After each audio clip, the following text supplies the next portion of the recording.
Most of the cuisines of the world are based on readily available local foods. France, for instance, uses the egg to thicken sauces, lift her soufflés, and make her omelets. Mexico's cuisine is based on corn. It makes her tortillas, the basis for virtually every Mexican meal. I have always enjoyed the colorful, fresh meals of Mexico. Every Mexican housewife is an innovator, and the food changes character from state to state. Lately, Americans have become more familiar with the great variety of Mexican foods. There is, however, a stand selling tacos or burritos on almost every corner in America, and that, unfortunately, has provided the only introduction that many people have had to Mexican cookery. That's about as reasonable as judging American cuisine by her junk food or, God forbid, her frozen TV dinners. There are subtleties in Mexican cookery, lost to us because of our preconceived notions about their cuisine. I will try to emphasize the lighter aspects of Mexican cookery. The sauces and peppers don't really have to be too fiery, and the beans, when handled properly, are not all that unappealing. Fresh fruits are used in abundance, and don't forget the avocado, a glorious green fruit that is a virtual signature of Mexican cuisine. So let's drift southward lazily and have a fiesta of beautiful Mexican food. I can't bear to even think of a Mexican meal that doesn't begin with a huge bowl of guacamole. That lovely green chilled sauce has myriads of admirers all over the Americas, and even in England now, too. One of my favorite Mexican hors d'oeuvres is nachos. They are crisply fried tortilla chips with cheese melted on them and bowls of guacamole and salsa fresca to dip them in. It's a perfect beginning for a meal, and it goes delightfully with margaritas, a Mexican cocktail made with tequila. The nachos are also lovely with a sangria bianca, a version of the familiar red sangria, but made with white wine. For my guacamole, I first chop an onion in my blender with a sprig of cilantro, using the water method. Cilantro is Mexican parsley. While the chopped onion drains, I peel and seed 3 large, ripe avocados. When I buy avocados, I look for ones that yield to gentle pressure. There is an easy way to peel an avocado, too. I cut them in half lengthwise all around the seed and then unscrew the 2 halves. Pull the avocado apart. I then take a large tablespoon or serving spoon and, cupping the fruit in my hand, use the spoon to scoop out the meat from the shell. This works best if the avocado is somewhat soft, but not too soft. It's much easier than pulling off the tough skin bit by bit. I then mash the avocado in a glass bowl with a silver fork. And while I am mashing the avocado, I add a tablespoon of lime juice to keep it from turning brown. I then peel and seed 2 tomatoes and chop them up. Stir the tomatoes and onion into the mashed avocado. I then add half a cup of sour cream and a small can of diced Ortega chilies. I always feel a teaspoon of spiced salt and 1 of granulated pepper accentuates the avocado's flavor, too. A 1/2 teaspoon of chili powder and a minced garlic clove can be added if you feel adventurous. If you have asbestos taste buds and will feel slighted without a bit of fire, add a diced jalapeno chili. Be ready to call the fire department, for they are hot, hot, hot. I combine the ingredients, mixing them well, and then cover the guacamole tightly, put the seed back into the center of it, and refrigerate it. To make the nachos, I usually buy a bag of fried tortilla strips. If the tortilla strips are unavailable, I generally use some sort of corn or taco chip. I then grate a cup of yellow cheese, like a mild cheddar, and a cup of Monterey Jack. I then line a baking sheet with foil and put down a layer of the chips. I sprinkle the cheese on generously and bake the nachos for 6 to 8 minutes at 400 degrees. These should be served without any delay so that the hot chips can contrast against the cooled guacamole and the salsa fresca. Salsa fresca is also easy to make and very rewarding. It's great on the chips as well as a convenient dressing for many things. Try it on a cheese omelet some morning. Bliss and rapture. And it'll wake you up, too. To make a salsa fresca, peel, seed, and chop 4 tomatoes. Chop an onion and a bell pepper in the blender. Mix together the chopped tomato, onion, and pepper in a bowl, and then add a can of diced Ortega chilies and a minced jalapeno. I then pour in a cup of bottled taco sauce and stir everything up and cover it in the refrigerator. The salsa is much better several days after its creation.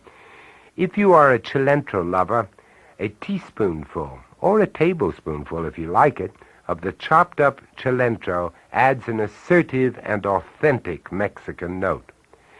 When I serve the nachos, the guacamole, and the salsa fresca, I use Mexican pottery bowls for the salsa and the guacamole, and a large straw basket is a great container for the nachos. These all make a lovely and a sprightly appetizer. Most of us think of Mexican food as heavy, but I'm out to parade the delicacy of her cuisine. When I remember memorable Mexican meals, I always drift back to a meal I had in Acapulco once that was a milestone for my education in Mexican cuisine. We had delicate enchiladas filled with chicken breasts, cream cheese, Monterey Jack cheese, and chilies and almonds. And a light green chili sauce covered everything, and it was devastating, believe me, a dish that indelibly etched itself into my mind. I have watched the Mexican ladies make tortillas. It's a fascinating sight, but I buy mine. They're available virtually everywhere. They should be softened before they are used. Now, I heat about 1 inch of oil in a frying pan, and when it starts to bubble slightly, I dip the tortillas into it one at a time and pull them out as soon as I can. This softens them and coats them with oil so that the edges won't dry out while they bake. Enchiladas can take many forms. They can be folded, stacked, or rolled. I like them best rolled. I poach 2 chicken breasts in water with a tablespoon of minced onions for about 1.5 hours. I allow them to cool in the stock and then skin and bone them. I break the meat into shreds with my hands. Then I grate 16 ounces of jack cheese and mix it with 8 ounces of softened cream cheese. I stir together the shredded chicken and the cheeses and add a 1/2 cup of chopped almonds and a drained can of sliced black olives. I then chop 3 green onions and stir this in. I divide this mixture between the 12 tortillas and roll them up and lay them seam side down in a baking dish. Then we make a sauce to bake them in. I chop a bell pepper in the blender using the water method. I mix the chopped bell pepper with a 1/2 cup of sour cream and a cup of green taco sauce or green chili sauce. I pour this over the enchiladas and sprinkle them heavily with more grated jack cheese and sliced olives. These can be made ahead and refrigerated or baked at once at 375 degrees for 40 minutes. I serve these with extra bowls of sour cream and guacamole and a casserole of arroz a la mexicana. To make a Mexican-style rice casserole, I first saute 1.5 cups of converted rice in 2 tablespoons of melted butter and 3 tablespoons of oil. When the rice is golden brown, I pour it into an earthenware casserole with a lid. I then add 1/2 chopped bell pepper, 6 chopped green onions, and a can of stewed tomatoes. I usually can't resist adding a small can of sliced olives before I pour in 2.5 cups of boiling water. I always try to include a cup of frozen or fresh green peas, too. They provide a color and a texture contrast and sneak in a few vitamins at the same time. I cover this tightly and bake it at 375 degrees for about 45 minutes. This makes a delicate accompaniment for our enchiladas Acapulco. In Mexico, salads are treated differently than we are used to. I think most of us are familiar with tacos and tostadas with lettuce in them as the Mexican versions of salad. Well, there are other intriguing possibilities for the salad course. Fruit plays an important role in Mexican food. In any Mexican city, there are vendors selling pieces, slices, and chunks of chilled fresh fruit on the streets. A noble idea and a slap in the face for junk food. We are going to make a salad that includes some of these fruits. It is known as pico de gallo anaranjado. This refers to a rooster's beak, for many people eat the salad with their fingers, picking up chunks of fruit like a rooster pecks at corn. I first break 2 clean, chilled heads of romaine into a salad bowl. I then thinly sliver jicama, a large grayish-brown root vegetable with a sweet flavor. We need about a cup of slivers or thin strips, and then peel, seed, and thinly slice a cucumber and half a red onion, too.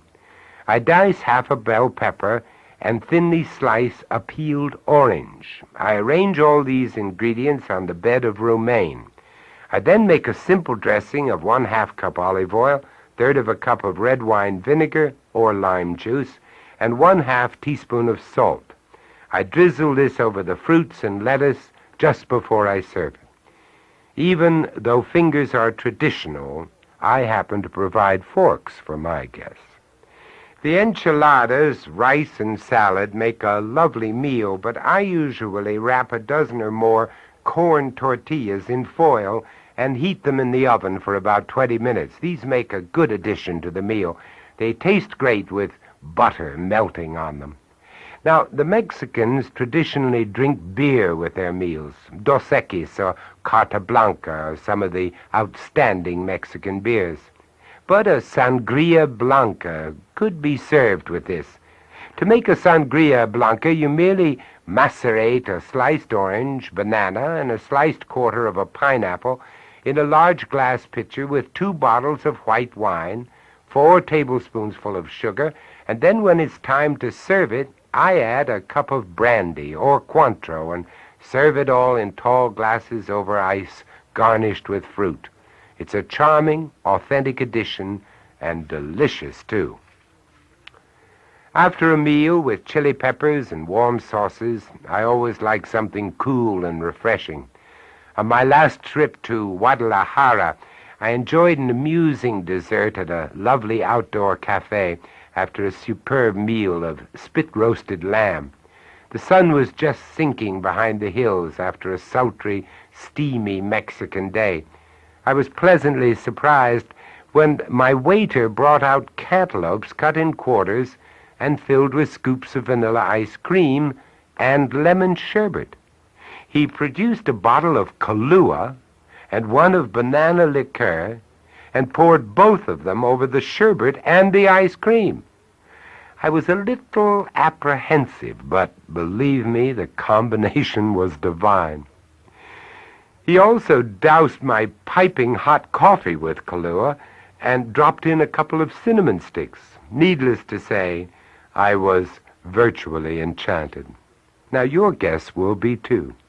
Light every candle in the house and strew fresh flowers everywhere.